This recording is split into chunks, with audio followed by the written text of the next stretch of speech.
किस्मत भी कैसे दिन दिखाती है। मैंने कभी सोचा नहीं था कि आज के रोस्टवर्स में मैं आपको ऐसी बुरी बुरी खबरें दूंगा, लेकिन साथ में अच्छी खबरें भी है क्योंकि स्पाइडरमैन, मैडम वेब, उसकी गर्लफ्रेंड, मैडम वेब के स्पाइडरमैन की गर्लफ्रेंड आनंद भाई वहीं बैठे रहो यार। जिस दिन बिठाऊं उस दिन तो बैठ जाया करो, कम से कम लोगों को जो देना है वो तो दे नहीं पा।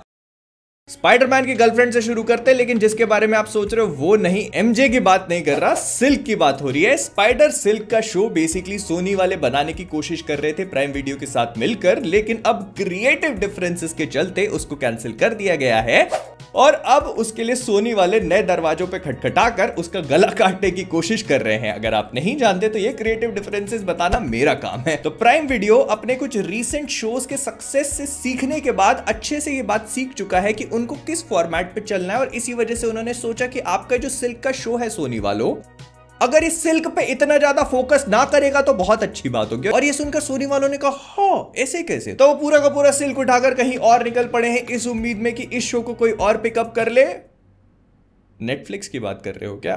क्योंकि नेटफ्लिक्स बहुत आराम से कर सकता है, सिंस उनकी दूसरी चीज नेटफ्लिक्स पे बहुत अच्छा काम कर गई है। मैं बात कर रहा हूं मैडम वेब की। जी हाँ, मैं उसी मैडम वेब की बात कर रहा हूं जिसे देखकर हमें सिर्फ दो ही बड़ी बड़ी चीजें याद रही, एक तो सिडनी स्वीनी और दूसरा कितनी टट्टी पिक्चर थी ये। वो नेटफ्लिक्स यूएस के टॉप 10 में नंबर 1 पे चल रही है और इसको देखने वाला हर शख्स यही बोल रहा है कि भाई इतनी भी खराब पिक्चर तो नहीं थी। लगता है पिक्चर के एंड में सिर्फ मैडम वेब ही अंधी नहीं हुई थी। स्पीकिंग ऑफ ब्लाइंड पीपल, तो काफी ट्रेंड में भी चल रहा है ये, क्योंकि जॉन विक वालों ने भी अपना खुद का एक नया स्पिन ऑफ बनाने का सोचा है। डॉनी येन का जो कैरेक्टर था केन, उसके साथ में। तो अब मार्वल के पास अपना डेयर डेविल है, फिर इसके बाद जॉन विक के पास भी अपनी छड़ी आ जाएगी। डीसी वालों के पास क्या है? मैं तो बोलता हूँ वंडर वुमन को अंदर साइड हट यार। तो अंधे लोगों की जो बात चल रही थी ब्लाइंड पीपल से रिलेटेड, एक न्यूज और निकल के आती है। तो फैंटास्टिक फोर में फाइनली एक कैरेक्टर को और कास्ट कर लिया गया है। मैं बात कर रहा हूँ नताशा लियोन की, और अगर आप इनके बारे में नहीं जानते तो आप अभी भी बच्चे हो, क्योंकि ये अमेरिकन पाई में थी and I was there when it was happening। तो एक खबर यहां पर इसीलिए है क्योंकि इनको फैंटास्टिक फोर में एक सीक्रेट रोल में कास्ट किया गया है, और ये सीक्रेट अभी तक रिवील नहीं किया गया, लेकिन जहां तक मेरी थ्योरी है तो ये बन सकती है द थिंग की ब्लाइंड गर्लफ्रेंड अलीशिया, क्योंकि ऐसा बोला जा रहा है कि इनका रोल काफी सिग्निफिकेंट होगा।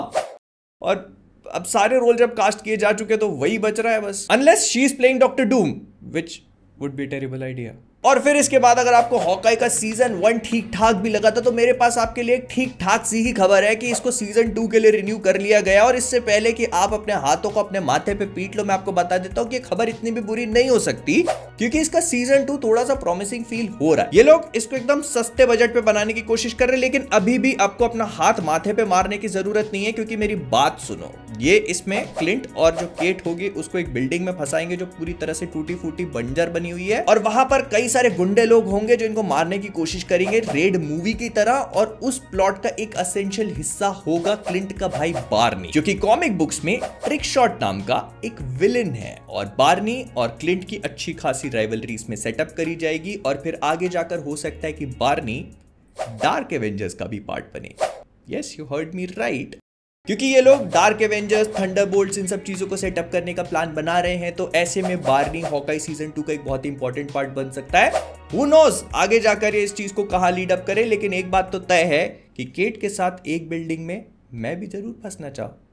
दरवाजा तो बंद है, मैं भी जरूर फंसना चाहूंगा। फिर अगर आपको एक्समेन 97 पसंद आया था तो इसके सीजन 2 के लिए प्रोबेबली आपको ज्यादा इंतजार नहीं करना पड़ेगा, क्योंकि इसका सीजन 2 जो है वो पोस्ट प्रोडक्शन की स्टेजेस में है। इसका एनिमेशन वगैरह फाइनलाइज किया जा रहा है। जैसे कि मैंने पिछले रोस्टर्स में बताया था कि मार्वल ने अपने पूरे स्टूडियो को अलग अलग डिविजन्स में बांट दिया है। मूवीज के लिए मार्वल स्टूडियोज रिस्पॉन्सिबल है, टीवी के लिए मार्वल का टीवी वाला डिवीजन रिस्पॉन्सिबल है, और मार्वल के एनिमेशन के लिए मार्वल का एनिमेशन वाला डिवीजन रिस्पॉन्सिबल है। तो इसके जो हेड है ब्रैड विंडरबम, उन्होंने अभी अभी कंफर्म किया कि वो सीजन 3 के लिए एक हेड राइटर को तलाश रहे हैं, क्योंकि इनका जो पुराने राइटर थे ब्यू डिमियो, उनको इन्होंने फायर कर दिया था बिना किसी रीजन को बताए हुए। और कंसिडरिंग कि कितनी ऑसम राइटिंग थी सीजन 1 की, लोग उनको डेफिनेटली मिस करने वाले हैं। तो उन्होंने कहा कि सीजन 2 के लिए जो उनकी पूरी राइटिंग थी उसको वो ऑनर करेंगे। बाय द वे, एक्समेन 97 पे एक वीडियो बनाया था, अगर आप लोगों ने नहीं देखा तो जाके देख सकते हो। कुछ क्वालिटी लोगों ने उसको काफी अच्छी तरह एंजॉय किया। By the way, quality people, quality audience. And फिर हमको ये भी पता चला कि मार्वल ने जो अपने डिविजन्स बनाए हैं, इसके पीछे की रीजनिंग ये है कि अगर कोई मार्वल की किसी चीज को स्किप करके कोई और देखना चाहता है तो वो अपने प्रेफरेंस के अकॉर्डिंगली किसी भी चीज में जंप इन करके उसको देख सकता है। मान लो कि आपको बी चीज नहीं देखनी और ए चीज देखनी है, ए चीज नहीं देखनी, बी चीज देखनी है, तो आप अपने प्रेफरेंस के अकॉर्डिंगली ए चीज को स्किप करके बी देख सकते हो। मतलब किसी को शी हल्क का सीजन 2 अगर स्किप करना है, हालांकि ऐसे दिन ना आए मैं उम्मीद करता हूं, लेकिन सुविधा उपलब्ध करा दी गई है आपको। फिर इसके बाद अगर आप लास्ट ऑफ अस सीजन 2 का वेट कर रहे थे तो इसका एक रिलीज विंडो पता चल चुका है, 2025 की स्टार्टिंग में कभी देखने को मिल जाएगा, मतलब फर्स्ट क्वार्टर में। HBO मैक्स वाले ऐसा बता चुके हैं हमको, और इसकी शूटिंग जिस हिसाब से चल रही है, बिहाइंड द सीन्स की कुछ इमेज वगैरह आई है, तो उस हिसाब से भी 2025 के फर्स्ट क्वार्टर में देखने को मिल जाना चाहिए। वैसे इतना पैक हो चुका है। फिर विन भाई अपनी गाड़ी में डीजल भरवाने के लिए तैयार हो चुके हैं कि फास्ट एंड द फ्यूरियस का जो अगला पार्ट है, ऐसा बोला जा रहा है कि वो LA की स्ट्रीट्स पे वापस जाएगा और थोड़ी इंटीमेट ग्राउंडेड स्टोरी दिखाएगा, और हमको इसमें फिर से रेसिंग वेसिंग वाली चीजें देखने को मिलने वाली हैं। हाँ, वही LA की स्ट्रीट पे रेसिंग दिखाएंगे, उसके बाद उसमें ट्रांसफॉर्मर आ जाएंगे। फिर इसके बाद कुछ दिनों पहले एक छोटा सा कांड हुआ। जेम्स गन और एंथनी स्टार, जो हमारे बॉयज में होमलैंडर का रोल प्ले करते हैं, उन्होंने इंस्टाग्राम सोशल मीडिया पे एक दूसरे को फॉलो करना शुरू करा। तो लोगों ने इस छोटी सी बात पे अपनी आंखों के अंदर उंगली घुसाकर अपने दिमाग की तिजोरी के अंदर से जो सपना था उसको एक बार फिर से खोल के जीना शुरू कर दिया कि होमलैंडर रिवर्स फ्लैश बन सकता है। It was me Barry, it was me all along. और इसको जानते हो? अगर इसके बारे में नहीं जानते तो आपको इंडिया की कॉमिक बुक के इतिहास के बारे में थोड़ा बहुत पता होना चाहिए। ये बेसिकली राज कॉमिक्स का एक कैरेक्टर डोगा है, जिसके ऊपर एक मिनी सीरीज लॉन्च करी जा रही है अलायंस नाम से, जिसमें डोगा और सुपर कमांडो ध्रुव पहली बार लाइव एक्शन में एक साथ अपीयर हो रहे हैं, और इसका ट्रेलर भी हाल ही में रिलीज किया गया, जो आप राज कॉमिक्स के चैनल पे जाके देख सकते हो। मैं लिंक डिस्क्रिप्शन में डाल दूंगा, if you guys want you can check it out as well. देखने में अच्छा लग रहा है, लेकिन हम फाइनल रिलीज के लिए वेट करेंगे to know how it looks. लेकिन हाँ, द पॉजिटिव थिंग इज कि फाइनली कुछ बन रहा है। इससे पहले डोगा का एक ट्रेलर रिलीज किया गया था, उसके बाद मूवी नहीं रिलीज हो पाई। उसके पहले भी सुपर कमांडो ध्रुव का कुछ देखने को मिला था, लेकिन उसके बाद जो फाइनल प्रोडक्ट था वो भी हमें कभी देखने को मिला नहीं। लेट्स जस्ट होप कि it puts Raj comics and our Indian super heroes on map at least. तो लिंक डिस्क्रिप्शन में एक बार देख लेना, पेड प्रमोशन नहीं। फिर पायरेट्स ऑफ द कैरिबियन का अगर आप सब लोग बहुत ही बेसब्री से इंतजार कर रहे थे तो yes, it is coming back, और एक नहीं दो मूवीज के फॉर्म में, लेकिन जैसे आप सोच रहे थे वैसे नहीं। हाल ही में इसके प्रोड्यूसर जेरी ब्रकाइमर ने कंफर्म किया है ये लोग 2 मूवीज बना रहे हैं पायरेट्स के ऊपर, जिसमें से एक जो है वो स्पिन ऑफ मूवी होगी मार्गो रॉबी की, और दूसरी जो है वो एक रीबूट होगा। स्पिन ऑफ तो चलो हम भावनाओं में बह के प्यार की खातिर देख भी लेंगे, लेकिन रीबूट का क्या? एक मिनट, ये स्पिन ऑफ जो है ये रीबूट का स्पिन ऑफ है या फिर ओरिजिनल वाली का स्पिन? पूरा क्लियर करना चाहिए ना यार। फिर आपको ये तो पता ही होगा कि क्रेवन द हंटर जो इसको डिले कर दिया गया था, और इसके डिले का कारण हमको फाइनली पता चल चुका है, और वो और कुछ नहीं बल्कि इसीलिए डिले करी गई थी ताकि इसको दूसरी R-रेटेड मूवी से कंपटीशन ना मिले। हाँ भाई, टेरिफायर तो बड़ा कंपटीशन दे रही थी तुमको। और तो और ये भी बोला जा रहा है कि अब सोनी वाले इसको अवार्ड सीजन में बेस्ट पिक्चर के लिए भी पुश करेंगे। वैसे मिल भी सकता है माणिकचंद पान मसाला अवार्ड, यू नेवर नो। फिर इसके बाद फैंटास्टिक 4 के ह्यूमन टॉर्च में कास्ट हुए जोसेफ क्विन ने हाल ही में अपना स्टेटमेंट दिया कि उनको कैसा लग रहा है। तो उन्होंने कहा कि जो क्रिस एवांस से उन्होंने मेंटल लिए है उसको लेकर तो वो बहुत ही खुश हुए। माइकल बी जॉर्डन के बारे में कोई बात नहीं होगी, उन डरावने सपनों का क्या जो हमने देखे और उनको कोई बुला नहीं पा रहा है। बट साथ ही साथ उन्होंने ये भी कहा कि उनका जो कैरेक्टर है वो क्रिस एवांस वाली फ्लेम को कैरी करेगा, लेकिन उसके साथ ही साथ अपने खुद के तरीके से डिफरेंट भी होगा। तो मे भी ऐसा हो सकता है कि ये जो हरामी पने वाली चीज थी क्रिस एवांस के कैरेक्टर में वो उतनी ना हो, लेकिन उसके साथ ही साथ जो एक फनी टोन है उसको कैरी करे, जो हम लोग थिंग को देखते हैं कॉमिक बुक्स में, जो एक स्पाइडरमैन वाला एलिमेंट होता है वो देखने को मिले। फिर ऐसा बोला जा रहा है कि फाइनली मार्वल अब नोवा की सीरीज पे काम कर रहा है। पहले इसको ये लोग एक मूवी के फॉर्म में बनाने की कोशिश कर रहे थे, बट अब इसको कन्वर्ट कर दिया गया है एक सीरीज में, और ये एक यंग लीड के ऊपर फोकस करेगी। तो हो सकता है कि हमको इसमें सैम अलेक्जेंडर देखने को मिले, रिचर्ड राइडर नहीं। पिछले 5 साल से ये सुनता हुआ आ रहा हूं कि नोवा पे काम चल रहा है, नोवा पे काम चल रहा है, नोवा पे काम चल रहा है। इतने में तो बेंगू आके पूरा वोरमीर में नोवा की नस्ल को खत्म करके चला गया।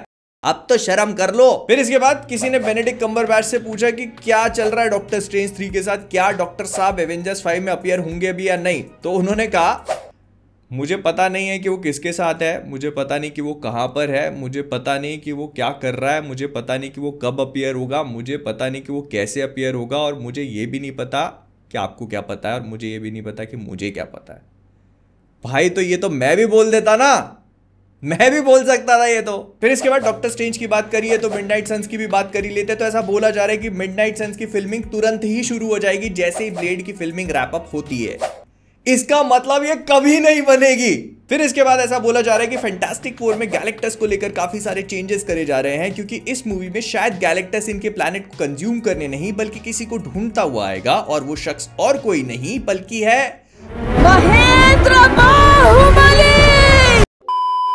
Franklin Richards. एमसीयू में फ्रैंकलिन भाई बाहुबली से कम नहीं है, बनाता, बिगाड़ता, कटप्पा को मारता, सब वही करता है। तो ऐसा बोला जा रहा है कि गैलेक्टस फ्रैंकलिन का कुछ कनेक्शन होगा इस मूवी में। नथिंग इज कंफर्म्ड येट, जैसे जैसे होगा अलग से वीडियो बना के बताएगा आपको भाई। लेकिन इसके बाद स्वागत है आप सभी का साप्ताहिक ब्लेड सेगमेंट में तो नहीं, लेकिन साप्ताहिक डेडपूल सेगमेंट में, क्योंकि इस वाले डेडपूल सेगमेंट में हमारे पास काफी सारी खबरें हैं। Starting of with the run time जो है 2 घंटे 7 मिनट का, इसके ऊपर हम लोग पहले भी बात कर चुके हैं। ये इस मूवी को बना देता है अभी तक की सबसे लंबी Deadpool movie, this is including the credits and everything. फिर इसके बाद किसी ने रायन रेनॉल्ड्स से पूछ लिया कि क्या इस मूवी में टेलर स्विफ्ट डैज़लर के रोल में अपीयर हो रही है, तो उन्होंने कहा there is so much speculation in this movie कि ये मूवी में एंड अप हो सकता है। किसी ने बोला था कि एल्विस मूवी में आ रहा है, फिर किसी ने फलाने ठिकाने का नाम ले लिया। Surprises are the essence of this movie. वो तुमको घंटा नहीं बताने वाले कि कौन इस पिक्चर में आएगा। अब कल ही की बात है, मैं बैठ के सोच रहा था कि यार अवतार वाले गोविंदा को भी तो ले सकते थे, आ रहे हैं क्या वो। फिर डेडपूल एंड वोल्वरीन के अर्ली रिएक्शंस आ रहे हैं and they are quite positive. नहीं, मार्वल वाले टेस्ट स्क्रीनिंग्स नहीं करवाते, रिश्तेदारों की रखते हैं अभी तक, वैसे सुनने में आ रहा है। लेकिन ये मूवी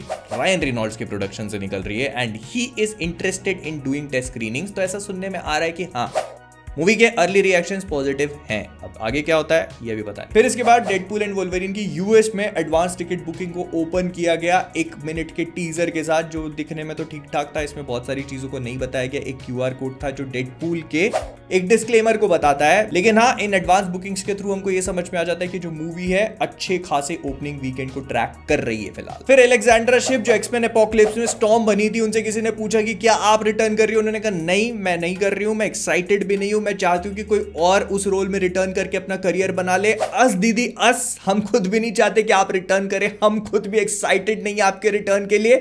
हम भी चाहते कि कोई और रिटर्न करके अपना करियर बना ले, आपका तो शायद।